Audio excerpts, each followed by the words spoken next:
बढ़ते हैं अपन छंद क्रमांक 85 की ओर।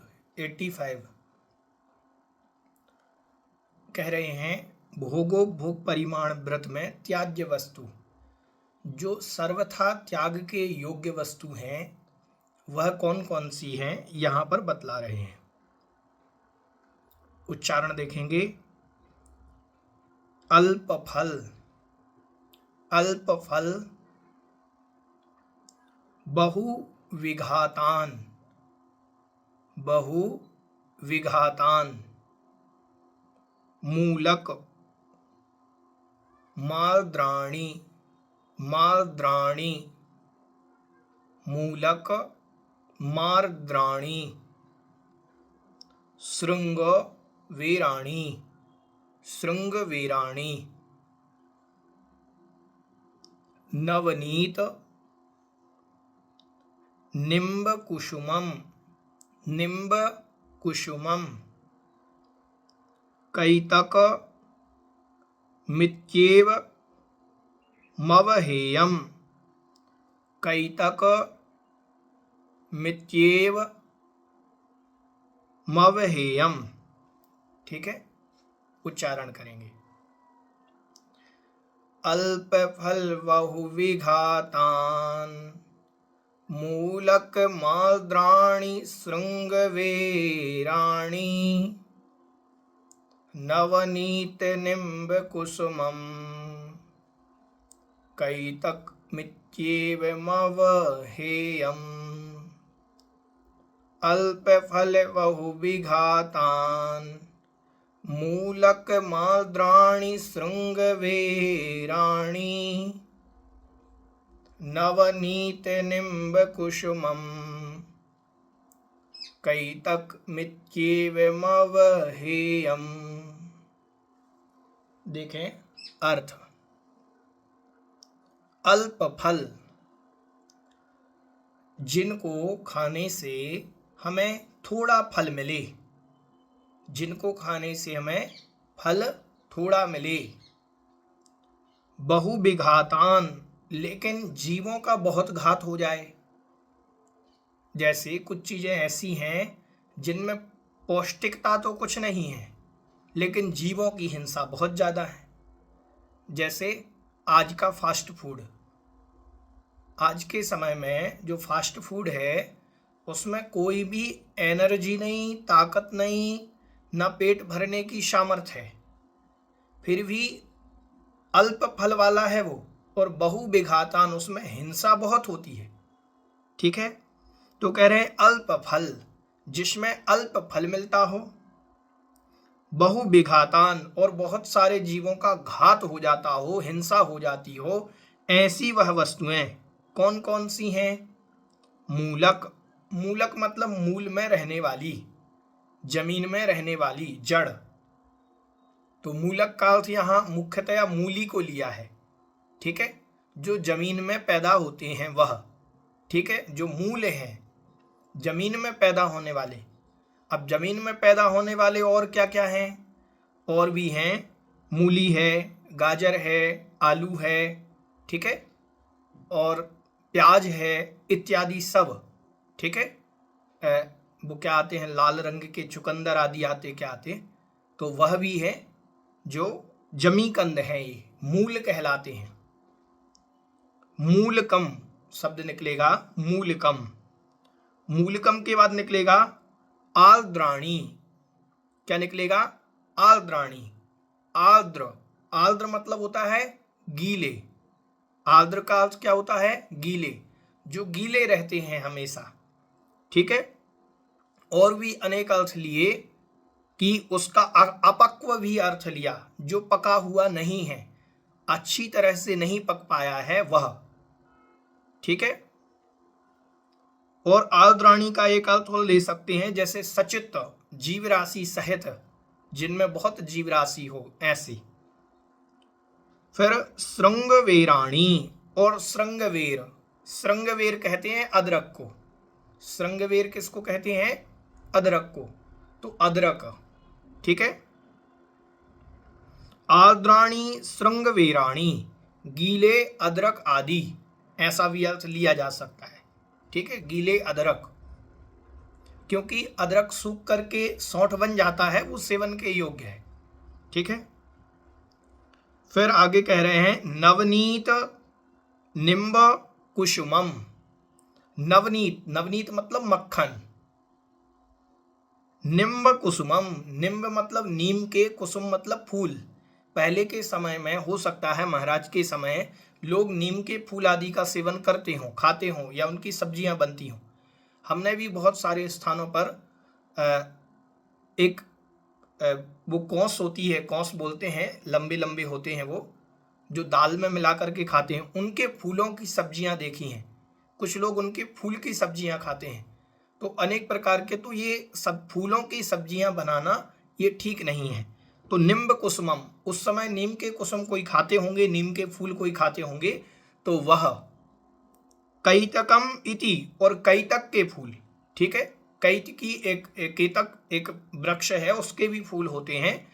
ठीक है, केवड़ा, जैसे केवड़ा कहते हैं।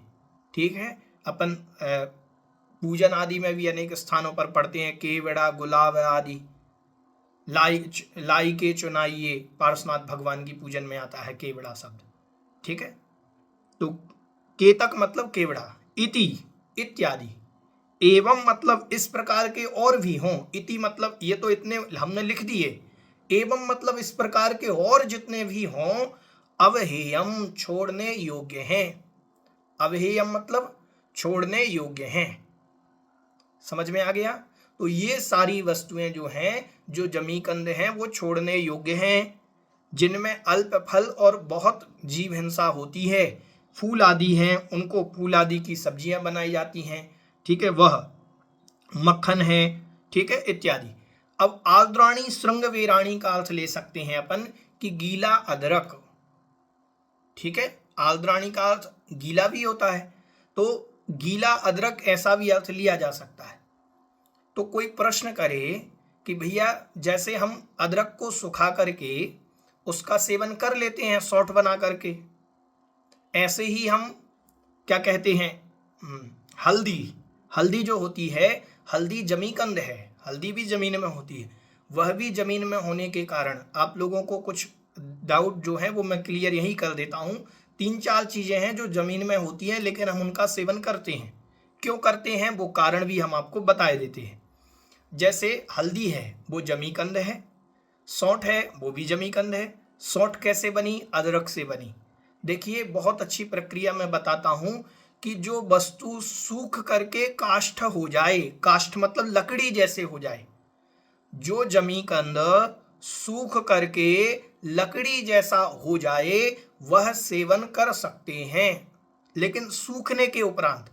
अदरक अभक्ष है लेकिन सौंठ अभक्ष नहीं। हमने अदरक को लिया, छत पर सुखा दिया, सुखाने के बाद कुछ समय में वो काष्ठ जैसा हो जाएगा, लकड़ी बन जाएगा, और उसका फिर सेवन कर सकते हैं। हल्दी, गीली हल्दी का अचार बनता है राजस्थान आदि में, जो सेवन के योग्य नहीं है। गीली हल्दी जो आती है उसका अचार बनता है, वो सेवन के योग्य नहीं है। गीली हल्दी सूखने के बाद जब लकड़ी हो जाती है तब उसका सेवन किया जा सकता है, और वही अपन उसको सूखी हुई हल्दी को फिर अपन कूट करके पीस करके बनाते हैं। ठीक है, उसके बाद अब कोई व्यक्ति कहे भैया जी हम आलू के चिप्स बना करके खा ले, हमने उसको सुखा लिया, आलू के चिप्स बनाए, उनको सुखा लिया धूप में, जैसे हमने अदरक को सुखा लिया ऐसे चिप्स को सुखा के खा सकते? नहीं। क्यों नहीं खा सकते? उसके विषय में अपन को जानना कि जो डायरेक्ट जमीन से निकला है उसको हमने धूप में रखा, और धूप में रखने के बाद बिना छेड़खानी करे सूख जाए और काष्ठ हो जाए। आलू को आप जमीन से निकालिए और निकालने के उपरांत आप छत पर सुखाने रख दीजिए, सूखेगा नहीं, गल जाएगा, चिपक जाएगा। प्याज सूखेगी नहीं, गल जाएगी। छिन्न भिन्न करने के बाद नहीं कह रहे हैं, नहीं तो आप आलू को छिन्न भिन्न कर लोगे, सुखाओगे तो फिर सूख जाएगा, लेकिन बिना छिन्न भिन्न किए आप सुखाने रखोगे तो सूखता नहीं है, गल जाता है। इसीलिए आलू प्याज काष्ठ नहीं बन सकते सुखाने के बाद, इसीलिए वो सुखाने के बाद भी सेवन के योग्य नहीं, क्योंकि वो सूखते नहीं है। समझ में आया? और जो सूखते हैं वो सेवन के योग्य हैं। एक है मूंगफली। मूंगफली भी जमीन के अंदर होती है, ठीक है। क्या मूंगफली में दोष है? नहीं। मूंगफली पर जो आवरण होता है, जो आवरण होता है, जो काष्ठ का होता है, काष्ठ मतलब लकड़ी। आप मूंगफली को तोड़ते हैं तो ऊपर क्या है? वो लकड़ी ही तो है। तो वो काष्ठ के आवरण के कारण सूखने के उपरांत काष्ठ जैसा उस पर आवरण बन जाता है। इसीलिए मूंगफली के दाने में कोई भी जमीकंद का दोष नहीं लगता, क्योंकि वह सूख जाती है। समझ में आया कि नहीं आया? तो जो इस प्रकार से सूखने में समर्थ हैं उनको हम सेवन कर सकते हैं। वो 2-3 चीजें ही हैं जिनका वर्णन मैंने आपको कर दिया। बाकी के और भी कोई जमीकंद सेवन के योग्य नहीं है। अनंतानंत जीव उनमें निगोदिया जीव पाए जाते हैं। ऐसे उन जीवों को, ऐसे उन जमीकंदों को खाना आगम सम्मत नहीं। लोग सर्दियों में गाजर का हलवा खाते हैं, ठीक है, सर्वथा अभक्ष्य है गाजर। आप जिनवाणी में आता है, जिनवाणी में क्या आता है? एक आलू लीजिए, आलू में आप सुई को चुभाइए। किसको चुभाइए? सुई। सुई को चुभाया और निकाल लिया। अब उस सुई पर जितने जीव उसकी नोक पर आ गए हैं, सुई की नोक पर, सुई के किनारे पर जितने जीव हैं, कहते हैं उतने जीव अभी सिद्ध नहीं हुए। अनंतानंत सिद्धों की पूजा करते हैं अपन, बोले उतने भी जीव अभी सिद्ध नहीं हुए। तात्पर्य यह है कि आलू में इतनी निगोदिया जीव राशि है कि वो सिद्ध भगवान से भी अनंतानंत गुनी है। क्योंकि सुई की नोक चुभाने के उपरांत सुई की नोक पर आए हुए जितने जीव हैं उतने अभी सिद्ध नहीं हुए, इतनी जीव राशि होती है। और जो खाते हैं जमीकंद और आनंद मनाते हैं, वो एक बार यही विचार करके खाएं कि अनंतानंत सिद्ध परमेष्टिभ्यो नमो नमः, और फिर आलू खाइए। आपको ये भान हो जाएगा कि उसमें कितने जीव होते हैं। हम जैनी होकर के जमीकंद का त्याग नहीं कर पा रहे, ये बड़े शर्म की बात है। हमें ध्यान रखना कि जमीकंद में अनंतानंत जीव राशि होती है। ऐसे उन जीवों की हिंसा से बचने के लिए सर्वथा त्याज्य कहा। इति एवं अवहेयम, इस प्रकार के जितने भी और भी पदार्थ हैं वह सब छोड़ने योग्य हैं, तुरंत छोड़ देना चाहिए, ऐसा यहाँ पर कहा गया है।